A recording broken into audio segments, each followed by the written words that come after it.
Fala pessoal, sejam bem-vindos aqui a mais um episódio do nosso podcast. Este ambiente é um ambiente tributário para que eu e você possamos aprender sobre o universo tributário, sobre as oportunidades, sobre a legislação, com convidados que são referências e experts nessa área. E para a nossa conversa de hoje eu convidei uma fiscal estadual do Amapá, a professora Eliane. Ela vai se apresentar e vai trazer para nós nossa visão, um pouco da história dela, também abordar as questões da reforma tributária, que é o tema que está em alta. A gente vai ficar com esse tema aí até 2033 e as oportunidades para falar sobre isso aí não vão faltar. Então, queria dar a palavra aqui, as boas-vindas para a professora Eliane, se apresentar para o pessoal, contar um pouco da sua história, para a gente poder começar aqui a nossa conversa. Vamos lá. Primeiro agradecer o convite, viu, Bruno? Muito obrigada. Fiquei muito feliz em ser convidada para participar do teu podcast. E eu, como o Bruno já disse, pessoal, eu atuo como fiscal de receita de tributos estaduais numa Secretaria de Fazenda do Estado do Amapá. Agora também envolvida com os trabalhos da reforma tributária. Trabalhei por muitos anos com a representação do GT48 do SPED fiscal lá na COTEP, a atuação com malhas fiscais eletrônicas, que inclusive o Amapá está em cooperação técnica com o estado do Ceará. Olha só. Para copiar algumas soluções do estado do Ceará lá para o estado do Amapá. Então, é provável que daqui a algum tempinho, umas semanas, eu até esteja de novo aqui em Fortaleza. Bom, como é que a Eliane foi parar na área tributária, na Cefaz, né? Isso nunca foi um plano, tá? Eu sempre digo que eu vim de um ambiente de muita pobreza, de escassez. Não é aquela pobreza que você passou fome, que não teve onde morar, mas era sempre tudo muito controlado, sempre tudo muito escasso. Então, lá na minha adolescência, chegou uma fase que o que eu queria, Bruno, era ter dinheiro. Eu queria ter uma TV, eu não tinha. Eu queria comprar o sapato da moda, eu não podia. Isso era o que me movia. Então eu dizia, eu preciso trabalhar com o quê? O que tem aí? O que tiver, eu faço. Esse o que tiver, eu faço, me moveu a vida inteira. E tudo que foi aparecendo no meu caminho, eu fui procurando fazer sempre muito bem, independentemente do que fosse. E aí o meu primeiro emprego foi por conta da amizade da minha mãe com uma senhora da igreja que era dona de um escritório de contabilidade. Lá fui eu parar no escritório de contabilidade. Entendi. E aí eu sempre brinco com os meus alunos que eu fui parar na história do não sei, só sei que foi assim. Fazia as coisas sem saber, não sabia nem da existência de regulamento de ICMS, mas disseram que eu pegava... Todos nós chegamos assim no escritório. Disseram que eu pegava o bloco de nota fiscal. Olha, tá aqui, ó. Esse número aqui, tu digita lá. E assim eu fazia. Digitava tudo, analisar itens, se a tributação estava correta, não tinha nada disso. Depois disso, eu entrei na carreira pública. Naquela vibe do eu quero ganhar dinheiro, eu quero sair daqui dessa situação. Fiz o concurso público da Polícia Militar, eu fui PM, ninguém acredita quando eu falo. Você passou no concurso da polícia? Passei, saí do escritório para ser PM.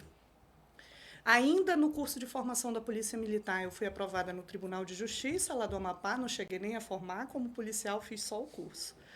Depois cumulei com o cargo de professora de matemática na rede pública estadual do ensino médio, e aí com 2 empregos começou a confusão. Porque eu já estava com 2 filhos, casada, 2 empregos, trabalhava de manhã, de tarde e à noite, e aquela sobrecarga pesou, e eu não aguentei mais aquilo. E aí, quando eu cheguei nessa situação, era naquela situação que tu já fizeste financiamento, tu tá pagando carro, tu tá pagando casa, não dava para simplesmente dizer, não quero mais Sim. um desses aqui. E aí eu pensei, a minha solução é estudar para alguma... Eu já estava totalmente envolvida com carreira pública, algum concurso em que eu consiga pelo menos ganhar próximo do que eu ganho desses 2 para poder me desligar dos 2 e ficar em um só. Aí pesou o fato do meu primeiro emprego ter sido no escritório de contabilidade, que aí lembrei de fisco, a carreira de auditoria fiscal é uma carreira muito bem remunerada, e fui estudar para o fisco, e foi assim que eu fui parar numa secretaria de fazenda, exatamente. Ah, bacana. Então primeiro começou na contabilidade e depois acabou voltando para ela, né? De forma indireta ou indireta. Exatamente.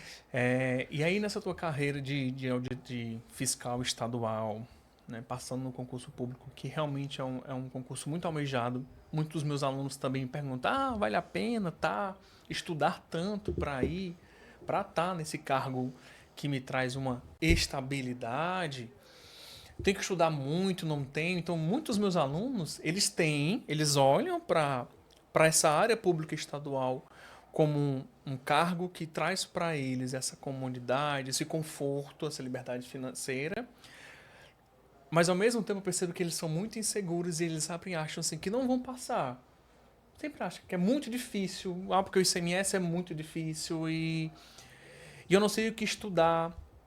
Como que foi assim para você entrar, né? Porque você passou em vários concursos, né? Tem um método aí por trás, né, desse estudo. Eu sempre digo para os meus alunos o seguinte: nada resiste à consistência, né? Boa. E uma coisa que sempre teve presente na minha vida foi a consistência nos estudos. Então, o fato de eu ter conseguido aprovação em vários concursos públicos, em todas as provas que eu fiz, decorre do fato que o meu estudo não começou quando eu decidi que eu queria fazer um concurso público. É óbvio que as disciplinas específicas que são exigidas ali, você começa no momento que você toma essa decisão. Mas o hábito de estudar, as características de um autodidata e aquilo que você precisa para conseguir estar pronto para passar várias horas estudando, eu já tinha, porque eu já vinha de uma vida inteira Era um hábito, de estudos. né? Era um hábito. E você está treinado. Eu digo que o teu cérebro ele precisa de treino, como o teu corpo precisa de treino se você decidir se tornar um atleta. O cérebro não é diferente, só que com treino que é diferente. Então, muitas vezes, essas pessoas que têm a insegurança em tomar a decisão de seguir pelo caminho que elas acreditam que seja o certo, ela está num histórico que ela traz com ela, né? Então, ela traz um histórico de negligenciar os estudos, e aí quando eu converso com os meus alunos, eles sempre acabam, eles via de regra dizem, professora, de fato, comigo era desse jeito. O que é esse desse jeito, Bruno? Estudava para a prova para passar, estudava 5 minutos antes da hora da prova só para tirar aquela nota mínima, quer dizer, não estava na escola para aprender. E significa que isso não tem jeito? Não, tem jeito. Só que o treino que você tinha que ter começado lá atrás, você tem que ter consciência que você vai começar esse treino agora. E como eu vi do Usain Bolt, uma frase coincidentemente ontem no avião, ele disse: eu treinei por 9 anos para correr por 9 segundos. E aí o imediatismo, o imediatismo é que pesa nessa hora. Você começou a estudar 6 meses atrás e porque você ainda não conseguiu um resultado, você acha que não vai dar. E aí você não vai. Aí você tem o medo do fracasso. Quem fracassa de verdade, pessoal, é quem desiste. Não é quem fica insistentemente tentando, ainda que você precise fazer isso por anos. Desistir é que é fracassar. Então, tudo isso são fatores emocionais que pesam muito mais nesse processo de decisão do que propriamente o ato de estudar. A pessoa não vai porque ela não quer fracassar, ela não quer sentir isso. Aí ela não começa. Mas quem não começa, nunca chega, né? E aí depois de passada, concursada, auditada, como que foi para você? Qual a sua experiência, assim, como fiscal estadual, né, você faz? Olha, Eu vou contar uma coisa para você. As pessoas têm medo do fiscal. Entendeu? Eu sou uma fiscal gente boa, gente. Tem gente que A acha pessoa que tem não. medo do fiscal. O que será que ele vai fazer? O que será que ele vai aprontar, né? Então, como que é hoje o cargo? Como que foi para você, né? Sair dessa situação realmente de pobreza, não a extrema, mas de uma vida muito limitada, né? Para um cargo que tem o seu status, que tem a sua liberdade, né? Como essa conquista na sua vida. Eu não consigo ver, Bruno, eu não consigo nem achar a palavra certa.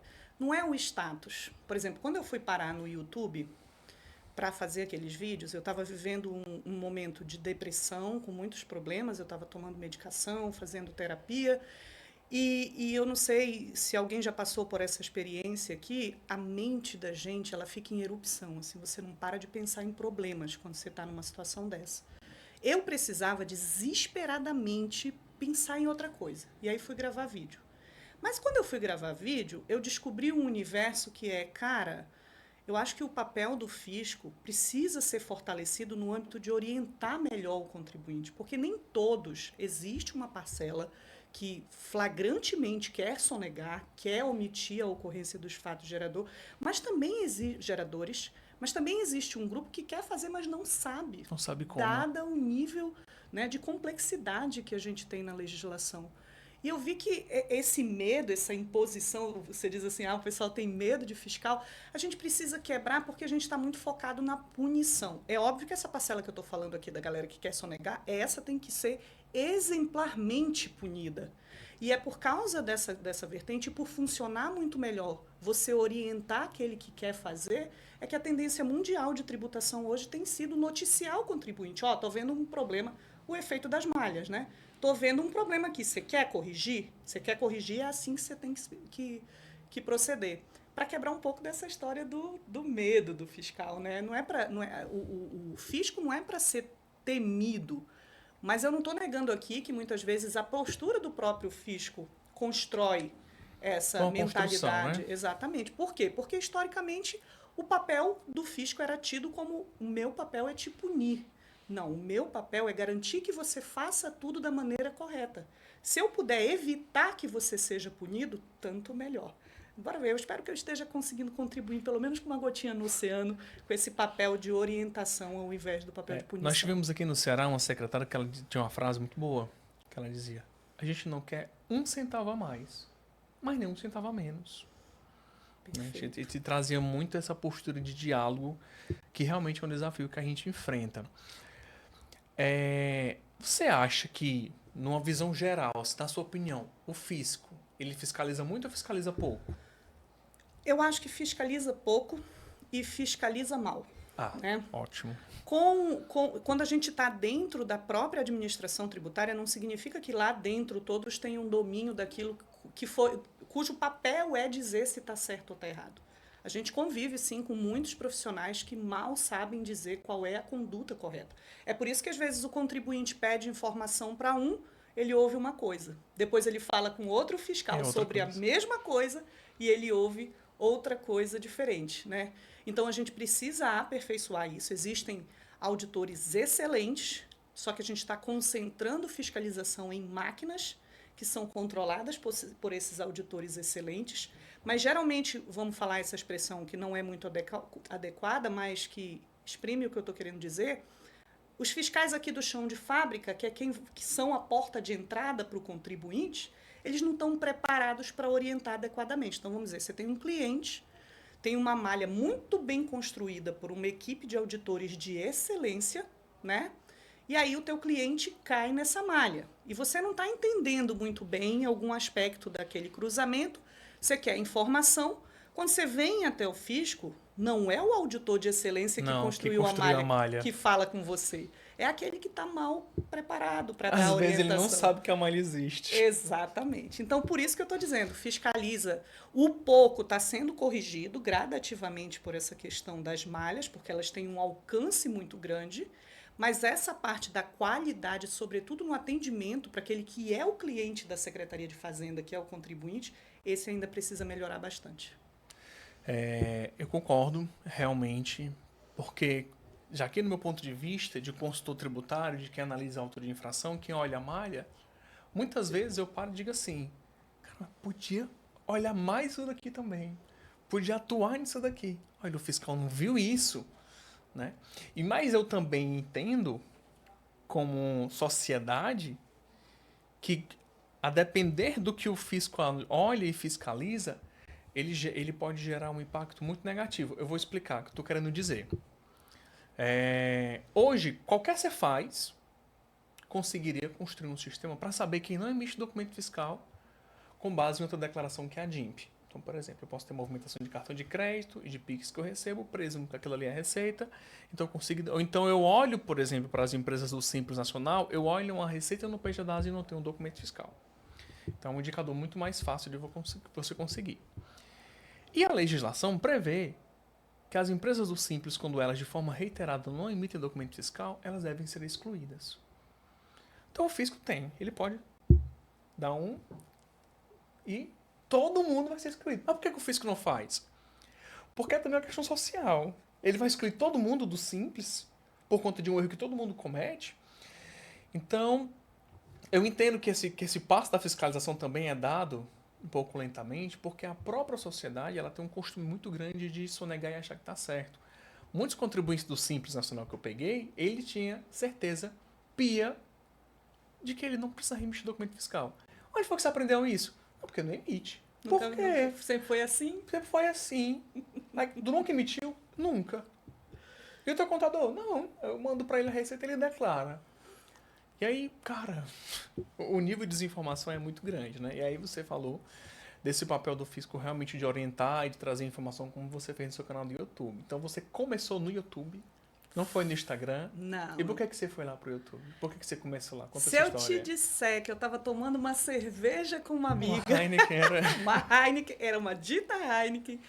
E aí a gente conversando sobre isso, sobre os problemas que eu estava passando... Aí ela disse, Eliane, tu fala muito bem, tu devia ter um canal no YouTube. Eu disse, mas eu tenho. Só que tá largado lá. Eu já tinha parado de gravar vídeo, né? Eu disse, só que tá largado lá. Ela disse, eu não acredito que tu tens um canal no YouTube. Aí ela foi mexer.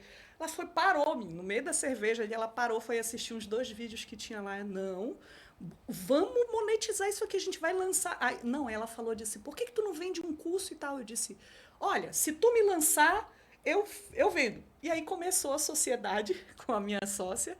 E foi a partir daí que a gente começou um trabalho de construção. Eu já tinha o Instagram na época, mas eu acho que ele tinha uns 400 seguidores. E aí a gente começou um trabalho de produção de vídeo mais contínuo. Foi assim, foi do acaso mesmo. Por isso que eu falo, Bruno, que as pessoas elas precisam agir. Você falou, por exemplo, do medo de fazer concurso. Cara, ajam. Você ainda não tem uma ideia muito certa daquilo que você quer? Tem uma ideia que está ali na dúvida? Começa naquilo e começa a caminhar. Começa a colocar energia naquilo, porque aquilo vai te levar para caminhos que você nunca imaginou que você chegaria naquele lugar. Isso é verdade. Foi exatamente assim comigo, por exemplo. Eu falei antes da gente começar a gravar aqui, né? Eu nunca imaginei que eu ia estar trabalhando dentro de um órgão que está desenhando estrutura de fiscalização do país inteiro no âmbito de reforma tributária. Lá atrás, quando eu comecei a gravar vídeo por brincadeira, porque eu precisava desesperadamente parar de ficar pensando em problemas, eu nunca imaginei que eu chegaria nessa posição dentro do comitê gestor, do pré-comitê gestor. Mas eu comecei. E foi porque eu comecei que caminhos novos se abriram para mim. E isso não é uma coisa que aconteceu só comigo, acontece com qualquer pessoa. Você começa a caminhar, você começa a se preparar, você começa a agir e novas opções vão se abrindo diante de você. É isso. Você nem imaginava que os vídeos de brincadeira... Nunca. Mas onde que você vai imaginar? Primeiro, como é que eu ia saber que ia ter uma reforma tributária? Né? Aquela coisa que vinha há 40 anos se arrastando e que ninguém levava fé que de fato ia acontecer. Eu não tinha como imaginar. Ou seja, não foi planejado, mas também não foi sorte. Foi resultado de uma trajetória. É por isso que quando você fica parado, para com essa história de apontar para o coleguinha que está conseguindo sucesso e dizer que o coleguinha é sortudo, porque ele se mexeu, ele se movimentou. Ainda que ele pudesse ter alguma condição que favorecesse isso, isso não aconteceria se ele não tivesse feito a parte dele. É assim que todo mundo é, não é? Garanto que foi assim. O que eu escuto muito, eu escuto demais dos meus alunos é assim. Na verdade, sempre quando eu estou com alguns amigos, aí eles olham o Instagram, vê toda aquela movimentação, vê um monte de propaganda rodando, né? Eles falam assim, eu queria lançar um produto também. É bacana, sobre o quê? Não, mas porque eu não falo bem. Começa, cara. Não, mas para ti é muito fácil, porque tu já tem um jeito de falar. Não tenho um jeito. Eu construí. Exatamente. Eu construí. Sabe que tem aquela história do... Tem uma foto, eu vi essa semana na internet, tem uma foto de uma pessoa tocando piano e o outro vira para a pessoa e diz assim, você é muito ruim nisso, é melhor você parar.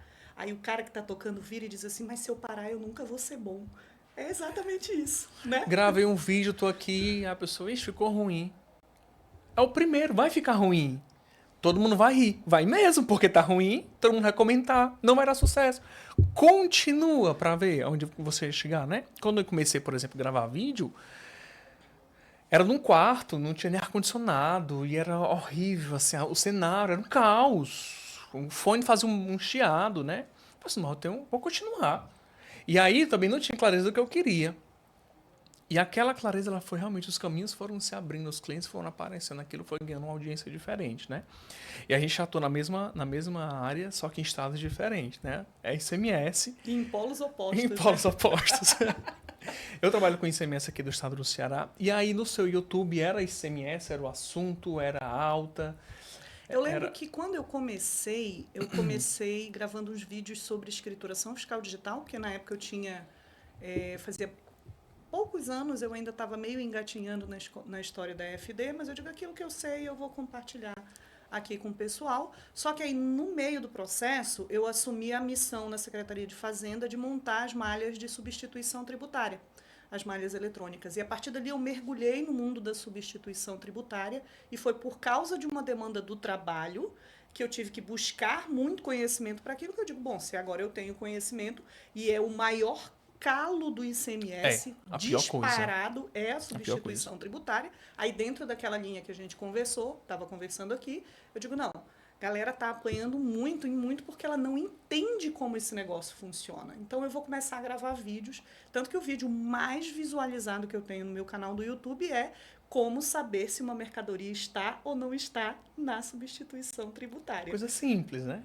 É uma coisa simples. Só os 4 passinhos que se subdividem em 10 coisas que você tem que saber, mas está tudo tranquilo. Nisso a pessoa tem que saber o que é substituição tributária, o que é convênio, aí você vai entrando. Por isso que lá começa nesse passo a passo. Eu sempre digo isso também. É que a gente cai no setor fiscal, Bruno, tu deve ter vivido essa experiência também, até porque tu comentaste. A gente cai no setor fiscal, nunca nem ouviu falar em ICMS. E a gente cai para fazer fechamento, a gente cai para fazer apuração.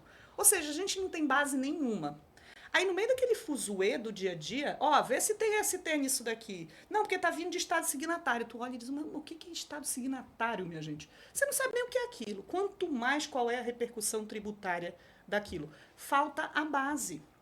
E aí você diz, mas eu fiz contabilidade. Qual é o nível de preparação da contabilidade, do curso de contábeis para tributário? Não se fala de ICMS. Nada. Quanto mais ICMS. Não falo de tributário, quanto mais ICMS. Ou seja, você cai sem base nenhuma lá dentro. Aí gera esse problema todo. Então, eu até falo que realmente a legislação brasileira ela é muito complexa. Ela é a pior do mundo. Né? Esperemos que depois da transição, porque a transição vai ser um pequeno inferno, mas esperemos que depois da transição essas coisas melhorem.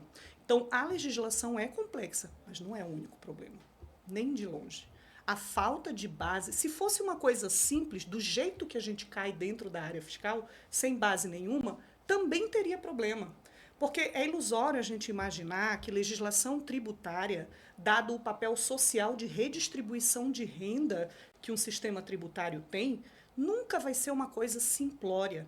As pessoas confundem simplificação com algo que tem que se tornar base de cálculo vezes alíquota igual a isso e acabou. Nunca vai ser assim. Nenhum sistema tributário do mundo é assim. Claro que o nosso, disparado, passou da medida há muito tempo. Também extrapolou, né? Mas mesmo que a gente volte para um nível de equiparação em relação ao resto do mundo no quesito complexidade, ainda há uma complexidade que exige um profissional preparado para trabalhar com aquilo. Por isso que o profissional preparado como um Bruno Viana se destaca no mercado. Por quê? Porque você constrói as suas bases. E é isso que todo profissional tem que buscar fazer para melhorar esse ambiente. Não é só complexidade. A legislação realmente ela é muito confusa, né? Ela é muito confusa e ela se atualiza de forma brutal. E aí na faculdade eu não tenho... Segunda vez que ela ligou no último podcast, ela ligou aqui de novo. Eu não vou mais trazer ela, não, porque aqui é o meu... Ela se mete na conversa. Isso aí vai para aquela edição, como é? Aqueles erros de gravação. eu olho aqui que é o script, e aí ela sempre fala. Eu tenho que desativar isso aqui depois. E aí, lá no YouTube, você falando sobre ICMS, substituição tributária, realmente, que é o grande calo. E se transformou no curso? Se transformou na escola, numa formação? O que foi que se transformou depois? De novo, aquela minha amiga me empurrando, né? E dizendo assim, não, agora a gente vai lançar o curso, mas eu não tenho aula gravada, eu não preparei nada. Aí ela disse, não, mas a gente vai fazer, olha só, a gente vai lançar e tu grava enquanto a gente prepara tudo. Tá louca? Eu vou vender um negócio que não existe. Essas são as premissas do digital. E se eu não conseguir gravar, o que eu faço? Vão dizer que eu sou estelionatária, pelo amor de Deus. Isso seria.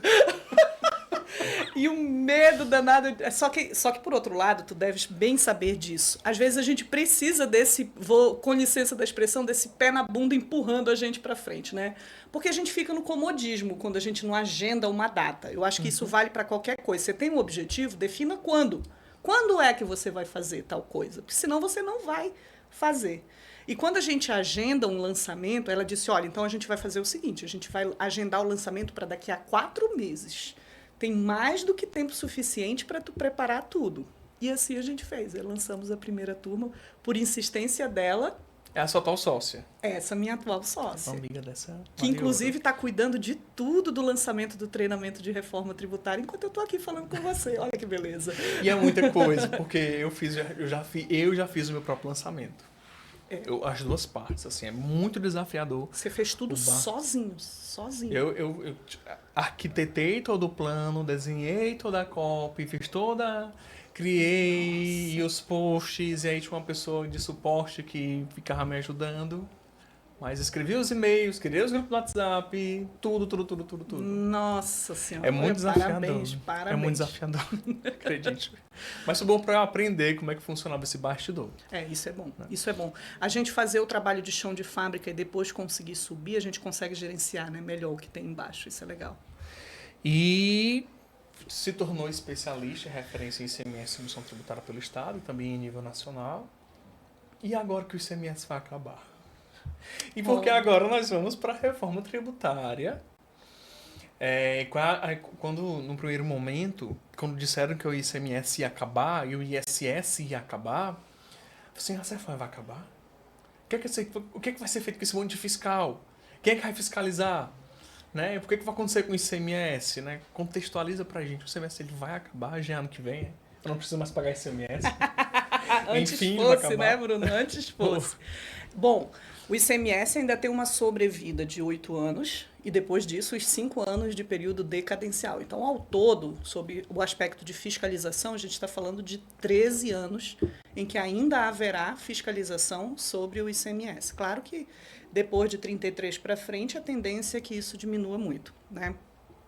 Então, toda essa dificuldade que as pessoas vivem no processo de fechamento do ICMS não tem uma perspectiva de fim a curto prazo.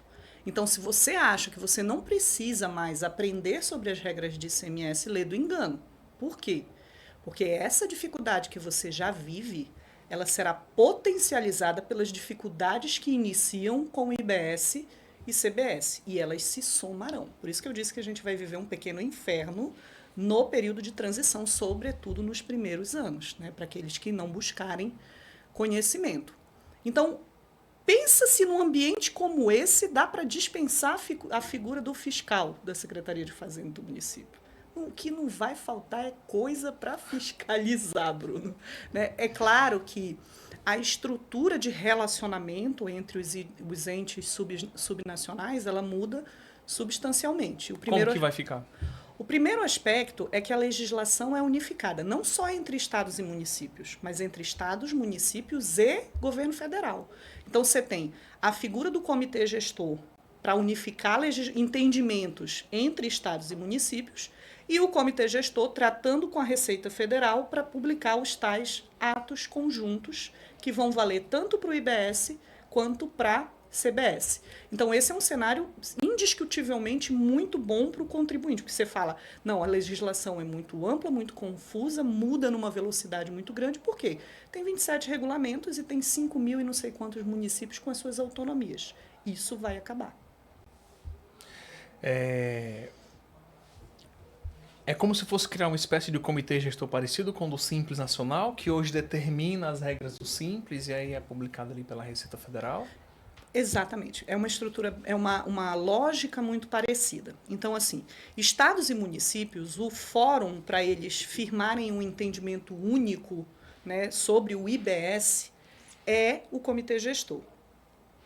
Mas vai haver um fórum, comitê gestor e Receita Federal para discutir a harmonização entre procedimentos de IBS e CBS. É tanto que a própria lei complementar ela fala que Receita Federal e Comitê Gestor vão publicar um ato conjunto com as normas comuns ao IBS e à CBS E a partir dessas normas comuns, desse ato conjunto que a gente ainda não sabe qual vai ser o tipo legislativo que vai ser utilizado, a partir disso, o comitê gestor pega aquelas normas comuns e vai redigir o regulamento do IBS, e a Receita Federal pega as normas comuns e vai redigir os detalhes relativos à CBS. A tendência é que as diferenças sejam pequenas, mas aqui é importante, a gente continua falando de 2 regulamentos, só que 2 ao invés de 27, né, só de ICMS, sem falar dos municípios.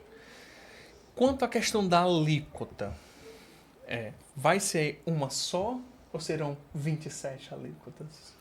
Serão 27 para os estados e 5 mil e tarará para os municípios. Mas vamos lá, vamos conversar sobre essa questão. Eu vou continuar arrecadando tudo isso. Vamos conversar sobre isso. Explica melhor. Eu já vi na internet alguém fazendo um comentário que era assim: isso é uma palhaçada. Falam em unificação de alíquota e vem essa palhaçada de 5 mil. A gente vai de uma quantidade que a gente tem hoje para 5 mil e como que isso é mais simples, né? Primeiro a gente tem que levar em consideração que definir as alíquotas, vamos imaginar que elas fossem 15, tá? Que elas não chegassem a esse volume que a gente tem espalhado por aí, fossem 15. Mas os critérios que a gente tem que observar para definir se é A1, A2, ou A3 ou A4 envolvem domínio da classificação tributária. Só aí a gente já podia parar, que isso é um inferno. Todo mundo sabe o quanto isso é confuso de ser feito e o nível de especialidade que alguém precisa ter para definir a NCM corretamente. Tem isso. Aí você também tem que olhar, mas essa mercadoria ela é nacional ou ela é estrangeira? Que aí é o tal do depende, né? Eu digo, no ICMS o depende nunca falha. Não. Você vai olhar isso. Aí você tem que olhar, mas a operação ela é interestadual ou ela é dentro do estado, né? Porque também vai afetar a alíquota. Então é uma quantidade de variáveis que a gente tem que considerar que torna esse processo muito complicado de ser feito. Agora vamos olhar para as alíquotas do IBS. CBS não vai ter esse problema, é uma alíquota para o país inteiro, porque o tributo é nacional, federal.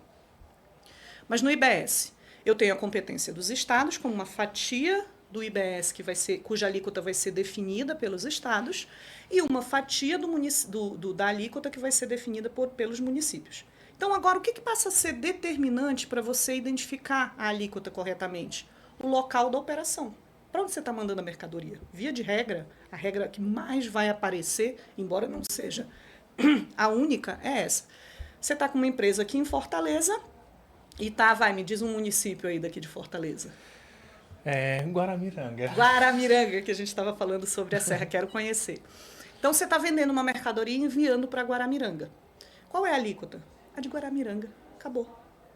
E tudo de Fortaleza. Se a operação é interna, a alíquota, a parte estadual, vai ser a alíquota de Fortaleza. O destino da operação determina qual é a alíquota. Ficou mais simples, não ficou? Do que a NCM? Ficou mais simples. Cara, quando você for preencher a nota fiscal, o teu sistema vai estar parametrizado para isso. Na hora que você selecionar que o local da entrega da mercadoria é o município de Guaramiranga, o sistema vai lá na tabela, Ele vai calcular o IBS com o ICMS do Ceará, porque é uma operação interna, e o ISS de Guaramiranga, porque você pro indicou local de destino. De destino da operação. Então, está muito mais simples. É claro que a gente não extirpou completamente as dificuldades em relação à NCM por causa das reduções. Aí, quando você vai para dentro das reduções de alíquota, aí complica um pouquinho. Por quê? Porque a gente tem, por exemplo, uma NCM que consta lá, um determinado código, mas quando você olha na descrição, está escrito assim, pão francês. Opa, então não é qualquer produto que esteja nesta NCM aqui que vai ter a redução lá de 60%, se eu não me engano. Você vai ter que olhar a descrição. Aí quando você vai para NCM de polpa de fruta, mas está escrito na descrição, não pode ter nenhum tipo de açúcar edulcorante, nem nenhum outro tipo de substância. Aí você já tem que olhar a embalagem para ver se tem um açúcar ali, se não tem. Tem que olhar o código de barras que traz a composição. É isso. Ou seja, você continua tendo... Complexidade de classificação fiscal, né? Ou seja, um trabalho que eu sempre falo, um trabalho prévio que já deveria estar acontecendo agora em 2025, é a revisão dos produtos, dos itens, do cadastro de produtos dos clientes, para você conseguir avaliar onde você vai cadastrar uma redução de 30%, onde você vai cadastrar uma redução de 60%. Então, quando a gente fala de redução, aí sim a gente vai trazer de volta a problemática da NCM, só que numa proporção muito menor do que aquela que a gente vivencia hoje. O desafio maior do ICMS, nós já falamos aqui qual é. Qual que é? A submissão tributária. Sim. A gente vai se livrar da submissão tributária? Acho que eu vi você comentando recentemente. Outra pergunta. Inclusive, tem um seguidor que foi lá, eu gosto muito dele, inclusive, ele está sempre lá no direct. Ele disse: professora, a senhora diz que a ST não vai acabar. O professor vizinho diz que sim. Eu até hoje não sei quem é esse professor vizinho, mas Acho gostaria. que é do TikTok. O professor vizinho diz que vai. Quem está certo nessa história, né? Eu digo, aí a explicação que eu dei lá foi exatamente essa que eu vou te falar aqui. A gente precisa entender primeiro o que é substituição tributária. Porque a gente tem sujeição passiva no âmbito tributário com duas classificações. A gente tem a figura do contribuinte e a figura do responsável. Quem que é o contribuinte? É quem pratica o fato gerador. CMS, circulou mercadoria. Quem deu a circulação da mercadoria foi o Bruno. Então, quem é o contribuinte do tributo? O Bruno. Ele praticou o fato gerador, ok?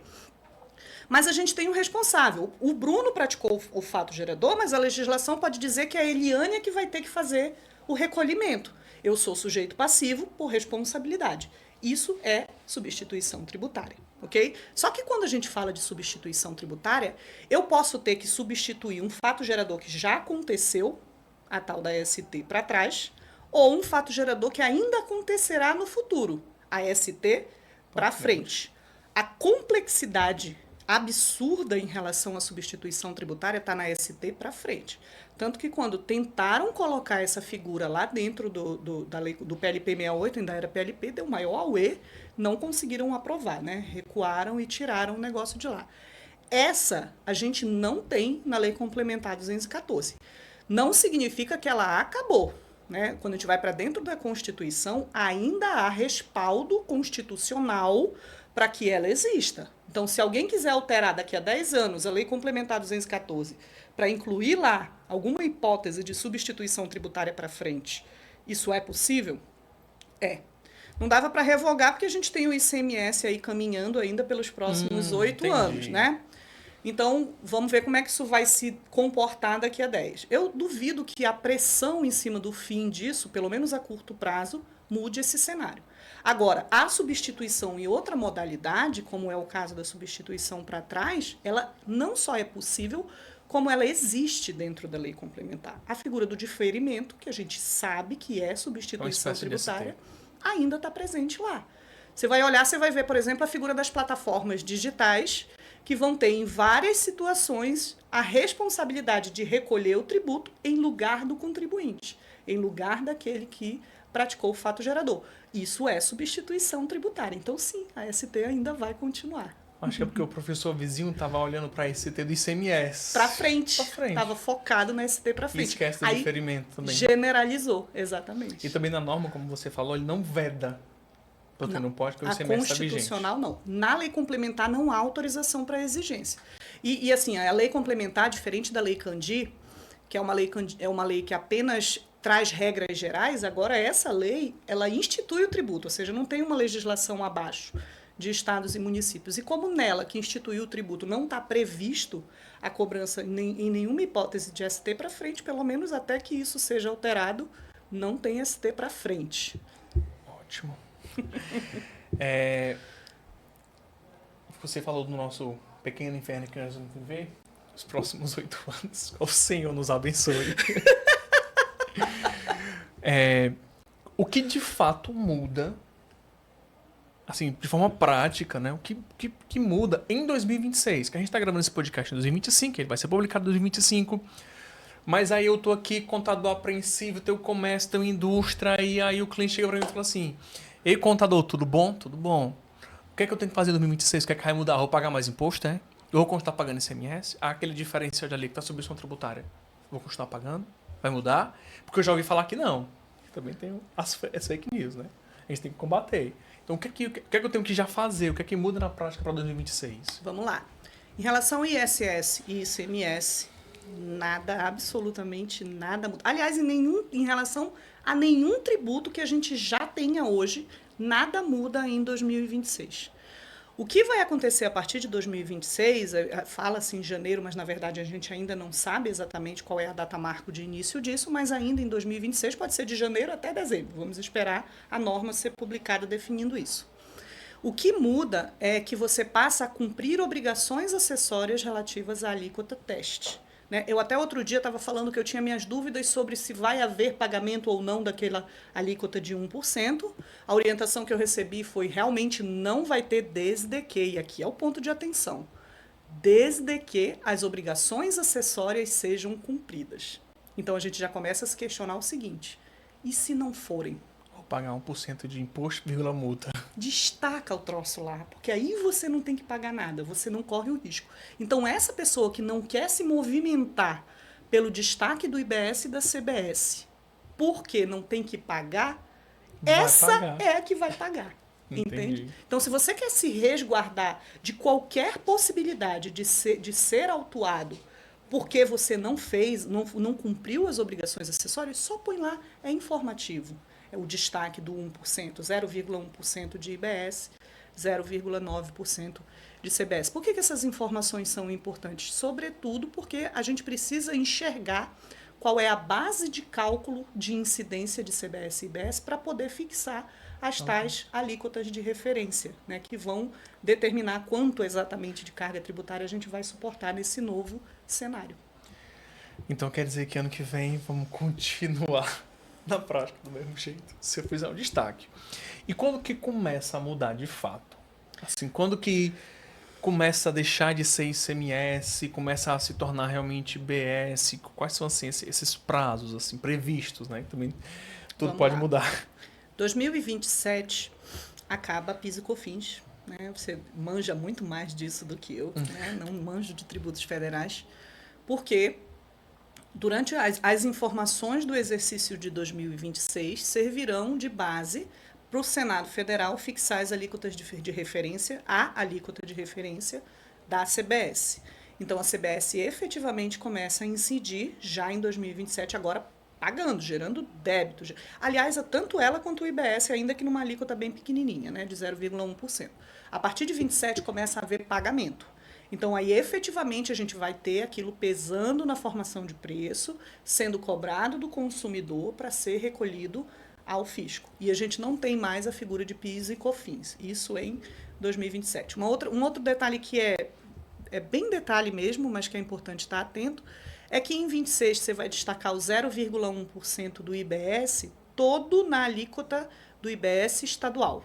Porque são 2 campos lá na nota fiscal eletrônica, né? A gente vai falar um pouquinho disso lá no seu evento. Mas em 27 vai quebrar em 0,05 do estado e 0,05 do município. Então vai destacar de uma forma um pouquinho diferente. Né? O que a gente tem também em 2027? Imposto seletivo. E começa já incidindo em 2027. Ou seja, você já vai ter que ter feito todo um mapeamento de quais são os seus clientes que comercializam ou revendem, que fabricam produtos que estão sujeitos à incidência do imposto seletivo para organizar todo esse processo. Né? E a gente tem também, junto com a entrada do imposto seletivo, uma queda brusca de cobrança, de hipóteses de cobrança do IPI. Só que aí o IPI você vai ter que fazer um trabalho prévio de mapear. Eu imagino que vai ser publicado algum ato que determine quais são os produtos que são fabricados lá na Zona Franca de Manaus, porque para esses produtos vai continuar acontecendo, até ordem contrária para sempre, o IPI que ia acabar, mas não acabou. Só para a Zona Franca? Só para a Zona Franca. Porque para manter a justificativa, né, do Congresso Nacional, foi que é para manter o diferencial competitivo das indústrias da Amazônia. Tá. E aí o ICMS começa a morrer então junto também em 2027? Não falei do ICMS e do ISS. 2027 e 28, mesma coisa. 28 você só mantém aquelas alterações, né? Provavelmente, talvez você só tenha que estar de olho ali se houve alguma mudança na alíquota de referência da CBS, porque até 2035 essas alíquotas elas vão ser anualmente revistas, né? Justamente porque o governo vai pegando a massa de dados, vai recalculando tudo e vai publicando. Então, 28 você tem que ficar de olho nisso. A partir de 2029, quais são as atividades que o contador e as empresas vão precisar estar de olho? A gente, em 2029, você reduz 10 pontos percentuais da alíquota de ICMS e de ISS. Todas elas. De importação, as interestaduais. Reduzem 10%. Exatamente. Esse 10% só tem que ter cuidado com a diferença de 10% para 10 pontos percentuais. Por quê? Você olha assim, ó, a alíquota é 20. Quanto que é 10%? 2. Então, você vai trabalhar com 18. No ano que vem, se você jogar 10% em cima de 18, vai dar 1,8 de redução. Sim. Mas, na verdade, você vai reduzir mais 2. E depois mais 2. E depois mais 2. Entendeu? Entendi. Então, você vai fazer isso de 2029 a 2032. Né? Quais são os reflexos disso lá no ICMS? Qual é o trabalho que eu vou ter? Provavelmente, os sistemas ERP vão se ajustar para automaticamente aplicar essa redução naquilo que já tiver cadastrado no teu sistema. Então, isso não deve dar um grande reflexo. Mas a gente tem que ter cuidado só com o cálculo da MVA ajustada, porque ela também Ela é ajustada sofre. à alíquota, né? Exatamente. Como você ajustou a alíquota interestadual, você ajustou a alíquota e não é diretamente proporcional, eu já testei, dá uma diferençazinha, então você tem que recalcular para quem trabalha com substituição tributária, fazer o recálculo da MVA, né? E ISS vai ter a mesma lógica, não tem ST, mas vai ter a mesma lógica em relação à redução de alíquota. E aí, em contrapartida, aquilo que você já vinha fazendo com aquele 0,1% de IBS, você continua fazendo igual, só que agora com uma alíquota de referência um pouco maior. E em 2029, começa a questão do local da operação ser relevante para você identificar qual é a alíquota. Até 2028 não é relevante por quê? Porque a própria lei complementar veio e disse assim, olha, é 0,1%. Ponto. Não importa para onde você está mandando a mercadoria, vai ser sempre a mesma. A partir de 29, a gente vai ter uma alíquota de referência para o Estado e uma alíquota de referência para o município, que é aquela publicada pelo Senado Federal. Mas cada ente, é aí que é a única situação em que cada um vai legislar como entender que deve, cada ente vai definir a sua alíquota padrão. Qual que é a diferença entre referência e padrão? Padrão é a que vale, é a que você aplica nas operações. Referência é a que o Senado publica. O que o Senado publicou não significa que é o que vai ser cobrado efetivamente naquela operação. Então, lá em 2028, como preparação para 29, vai ter que ser feito todo esse mapeamento para garantir que o sistema está configurado direitinho com a alíquota de cada um desses lugares. Que eu imagino que os sistemas que os escritórios e as empresas contratam vão ter a preocupação de fazer essa preparação, mas o pessoal da contabilidade tem que dar uma conferida porque, né, tem erro de um lado e tem erro do outro. Fica batendo cabeça. Exatamente. Tem uma coisa que vai acabar com a reforma tributária, mas que me gera muita dúvida se realmente isso volta ou não, e eu queria saber sua opinião. Que são os benefícios fiscais que geram guerra fiscal. Vamos lá, vamos lá. Alguém já me perguntou isso.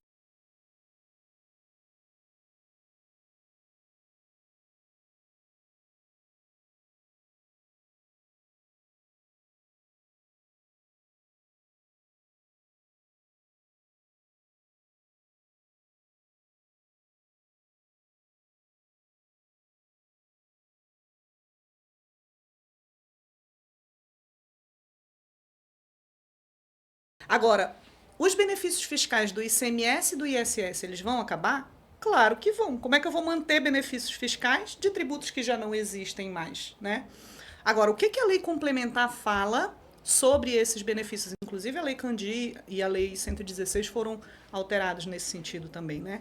Que os benefícios fiscais eles vão ter uma redução proporcional durante o período de transição, proporcional à redução das alíquotas. Então, ao mesmo passo que você reduz a alíquota do ICMS em 10 pontos percentuais, você faz a mesma coisa em relação aos benefícios fiscais durante esse período de transição.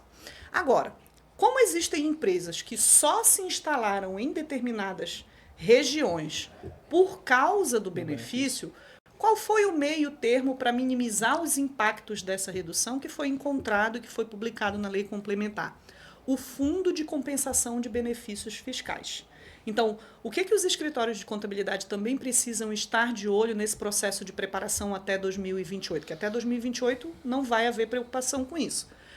Até 2029. Mas em 2028, você já tem que estar mapeando quem são os meus clientes que têm benefícios fiscais, que sofrerão afetação por causa dessa redução, e deixa eu ver aqui quais foram os requisitos normatizados para acesso ao recurso desse fundo de compensação. Para quê? Para que isso seja oferecido para o cliente não deixar dinheiro na banca.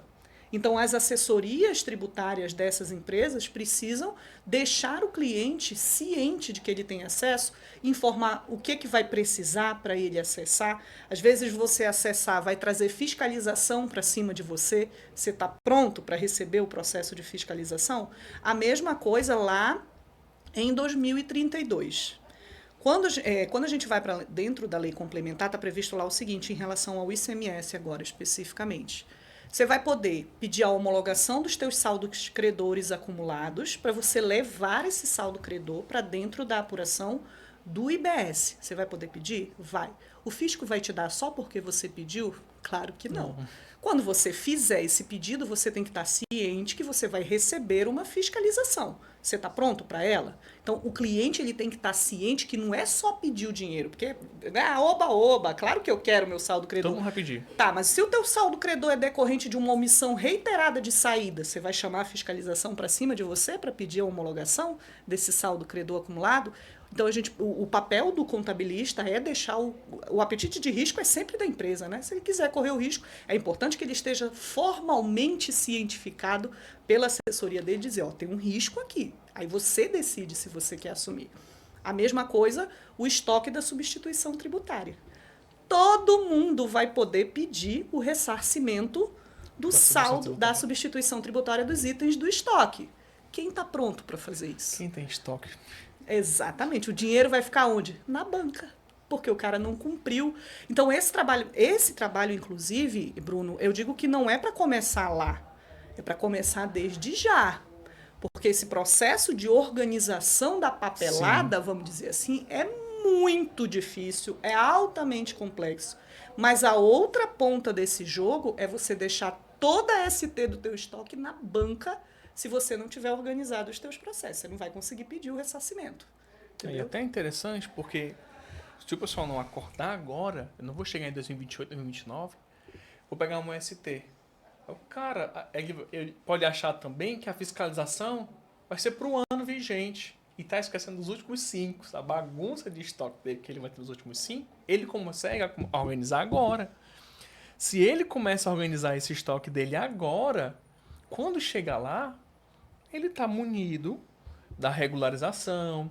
Se ele tiver tido alguma intercorrência, ele faz o processo de exclusão de culpabilidade, né, da denúncia espontânea. Ele consegue, mas ele tem que começar agora. Mas eu vou além, Bruno. Eu vou te dizer, viu? O alerta que eu sempre faço para as assessorias, eu estou falando da contabilidade, eu estou falando do setor fiscal próprio, documentem a orientação do cliente, porque na hora que ele quiser pleitear o negócio, você der aquele bizu de, olha, calma aí, que pode dar problema, ele dizer, tu não sabe de nada, o fulano ali já recuperou tudo. E ele vai receber muita ligação. Exato, aí ele vai dizer, o meu contador que é ruim. Né? Aí você puxa tudo aquilo Não, tá aqui todas as orientações. Se for autuado, então, aquele abestado disse que era para eu dar entrada, eu fui na corda dele, agora tá aí o fisco me autuando. Né? E o cara some. Exato. E a culpa nunca é do alecrim dourado. Não, né? é do contador. Por isso que é importante ter o registro dessas orientações para você provar a sua expertise e provar que o seu papel de orientação foi cumprido a rigor e ele escolheu ignorar todas as orientações. Aí você puxa do bolso e diz, olha aqui, ó, tá aqui quando eu encaminhei para você as orientações, entende? E você está fazendo essa informação, para mim ela é uma oportunidade para tributarista, uma oportunidade para contador. Tanto essa revisão dos saldos credores, como o estoque de substituição tributária. E aí, para entender substituição tributária, eu tenho que assistir os vídeos da professora lá no canal do YouTube. Assistam. Para você entender, porque se nós estamos falando estoque de substituição tributária, você não está entendendo o que é, você precisa lá dar uma revisada no canal da prática fiscal para entender o que é a substituição tributária. E tem gente que acha que não precisa mais estudar ICMS, né? Ai, graças a Deus, não vou mais estudar ICMS. Vai. Professora, quando eu estava conversando em outro momento, em outro podcast, com a Joy e com o Fred, eles fizeram uma analogia muito interessante, que a reforma tributária, ela não é que ela igualasse todo mundo, é como se fosse uma corrida e todo mundo estivesse agora na pista de largada, né? E eu fiz uma pergunta para eles, que é o seguinte, o que você me recomenda? Eu cheguei agora na contabilidade, estou saindo da faculdade, estou ouvindo falar dessa reforma, o que você recomenda que eu tenho que fazer para eu me diferenciar, para eu conseguir dar uma largada para eu pegar, surfar nessa oportunidade, né? Que vai ser um inferno, mas eu me posso fazer de um céu de oportunidades financeiras, de negócio com meus clientes. O que você recomendaria para eu fazer, para eu começar, para eu estudar, para eu aprender isso daí? Para quem está começando agora, né? Porque assim, deu uma nivelada, uma nivelada no jogo, mas não botou todo mundo no mesmo patamar, porque o know-how que a gente traz do ICMS, que é a tributação sobre o consumo, que a gente tem o regime de débito e crédito, ele é muito aproveitado e facilita muito o entendimento de IBS e CBS. Mas, de qualquer forma, coloca todo mundo um pouco mais perto, quem está começando com quem já tem chão de estrada. Para quem está começando, se o que você quer é surfar a onda da oportunidade, não tenta aprender sozinho. Vai demorar. Não é que a gente não consiga. Claro que a gente consegue.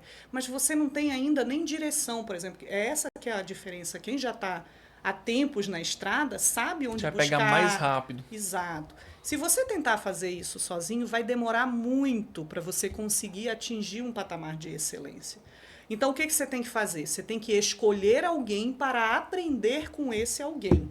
E quando você for fazer essa escolha, analise muito bem o que você quer aprender. Porque, por exemplo, eu dei um exemplo outro dia, Bruno, no meu Instagram, nos stories. Imagina, eu sigo um juiz federal que ele fala sobre reforma tributária. Ele tem um treinamento sobre reforma. Ele é muito bom. Eu gosto muito de ouvir as colocações dele, é excelente. Mas ele é um jurista.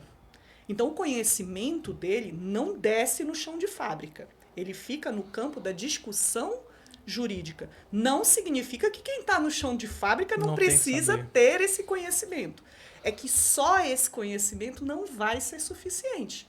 Pergunta lá para o juiz federal como ele preenche os campos e as tags da NFE. Ele sabe nem o que é tag. Exatamente. Ou seja, ele não vai te oferecer tudo o que você precisa.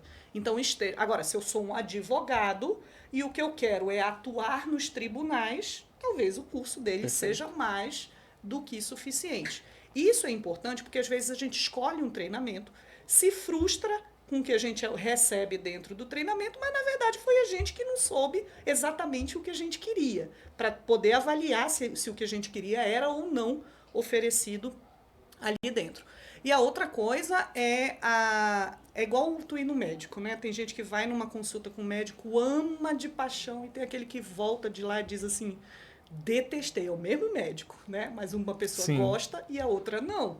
Então, você acompanhe esse profissional, veja se você se identifica com a forma... pedagogia, né? Exatamente. A partir daí, se ele oferece o que você precisa e se ele faz isso de uma maneira com a qual você se identifica, segue.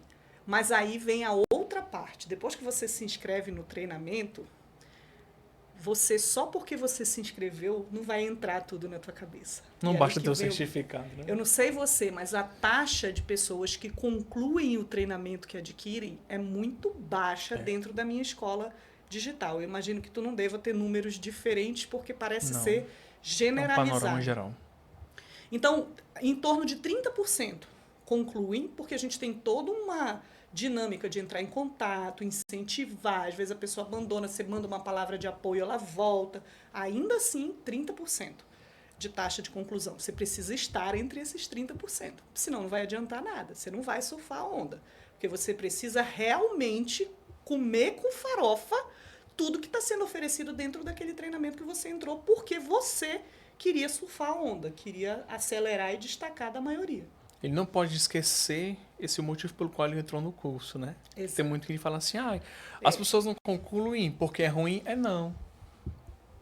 Todo mundo que entra na Smart Fit fica até o fim, emagrece, hipertrofia. Não. O problema é a Smart Fit? É que quando a gente não quer, aí a gente começa a arrumar desculpa para dizer que não foi culpa da gente. A gente faz isso também, né? A gente faz. Também já comprei treinamentos que eu não consegui concluir. Também já comprei. Mas eu vou também tentando, indo até o fim, fazendo o meu resumo e chegando naquela conclusão. Por isso que a gente consegue, a gente que já tem a estrada do ICMS, a gente vai pegar a legislação, a gente não só entende com uma facilidade maior, como a gente já vai percebendo os gaps. Ixi, isso aqui, essa resposta, por que não tá? Você falou do saldo do credor e o saldo do estoque, eu já lembrei da oportunidade. Cara, isso aqui é um serviço que eu vou vender. Por tantos mil, dividido assim, eu tô pensando no cliente, porque a gente tem estrada. Quando você chega novinho, assim, você está diante de uma fórmula que você não consegue. Eu preciso de alguém que esclareça aquilo ali para mim. Mas é igual a história que você falou dos vídeos, né? Que disseram para ti, não, mas eu não tenho jeito, tu grava muito bem. É a mesma coisa nesse sentido. Quando você começa o estudo, você se sentir perdido, você não conseguir chegar às mesmas conclusões que às vezes o coleguinha do lado está tendo assistindo a mesma aula, é porque isso depende da bagagem que você carrega. Sim. Mas se você não começar a encher a tua bagagem, ou seja, continuar nesse processo, você não vai chegar mesmo. Então, não é... As pessoas costumam confundir, Bruno, falta de conhecimento com falta de capacidade. Ninguém é incapaz, né? Salvo você ter algum problema realmente patológico, ninguém é incapaz. Só que você pode ter uma bagagem prévia de conhecimento que ainda é muito pequena. E aí o teu processo vai ser lento, porque isso é exponencial. Quanto Sim. mais conhecimento você tem, mais rápido você começa a agregar novos conhecimentos. É a história do nivelamento que eu falei.